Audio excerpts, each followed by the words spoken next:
Olá, eu sou o Paulo Gama, do time de análise política da XP. Hoje é segunda-feira, dia 29 de novembro, e eu gravo esse vídeo para falar um pouco sobre o que é que os mercados vão prestar de atenção na agenda da política nessa semana.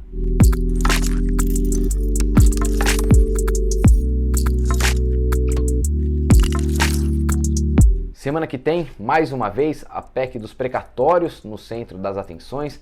A gente lembra a proposta que mexe na mudança de correção do teto de gastos e cria um subteto para o pagamento de precatórios e acaba abrindo um espaço de cerca de 110 bilhões de reais no orçamento de 2022, espaço esse que o governo pretende usar para custear o crescimento do seu programa de transferência de renda, rebatizado Auxílio Brasil, que vai custar cerca de 50 bilhões de reais a mais do que o orçado atualmente.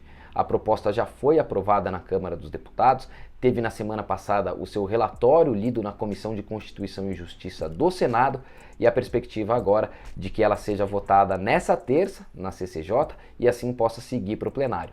A data de votação no plenário ainda é incerta. O presidente do Senado, Rodrigo Pacheco, incluiu a proposta na pauta de votação da própria terça-feira, mas para que ela seja de fato votada, vai depender do governo ter certeza de que possui os votos suficientes, senão pode tentar adiar essa votação para quinta-feira ou eventualmente até para a semana que vem, mas a tentativa vai ser de fazer a votação no máximo até o final dessa semana. O senador Fernando Bezerra Coelho, que é o relator da proposta, fez uma série de adequações ao texto, acatando sugestões do MDB, do PSD, que são duas das principais bancadas do Senado. Acatadas essas mudanças no texto final aprovado pelo Senado, a Câmara deve se pronunciar mais uma vez sobre elas, o texto volta à Câmara, mas aí uma decisão a ser tomada pelo presidente Rodrigo Pacheco, se ele envia todo o texto de volta à Câmara ou se ele promulga a parte central da PEC e manda de volta para a Câmara só a parte acessória, como uma PEC paralela, o que a gente já viu acontecer na reforma da Previdência, para que a Câmara se pronuncie só sobre as inovações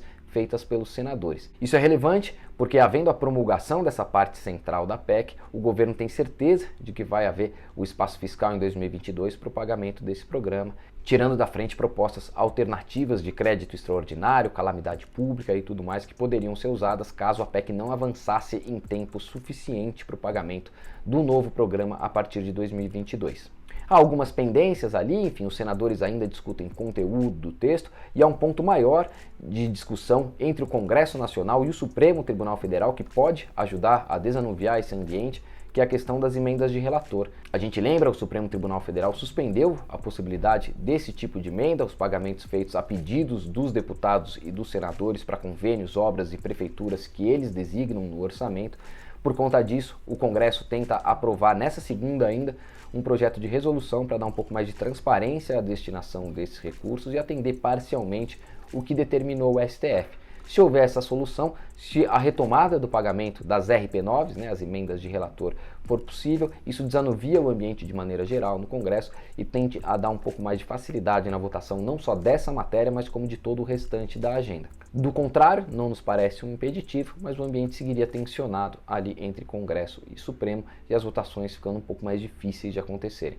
Outro ponto de atenção diz respeito à nova variante do coronavírus. Vai ser relevante monitorar como o governo e o Congresso se manifestam a respeito do surgimento dessa nova variante, porque a soma de um eventual impasse na discussão da PEC dos precatórios com a chegada ou com o crescimento de uma nova onda da doença no mundo poderia despertar ali no governo, em parte do Congresso, a volta das discussões sobre eventualmente a prorrogação ou recriação de um auxílio emergencial, decretação de estado de calamidade ou qualquer outra medida do tipo. Atenção, portanto, no crescimento dessa nova onda e nas manifestações do governo e do Congresso em relação a ela. O time econômico diz que toda eventual ajuda necessária em 2022 precisaria estar contemplada dentro do espaço fiscal que a PEC dos precatórios vai abrir.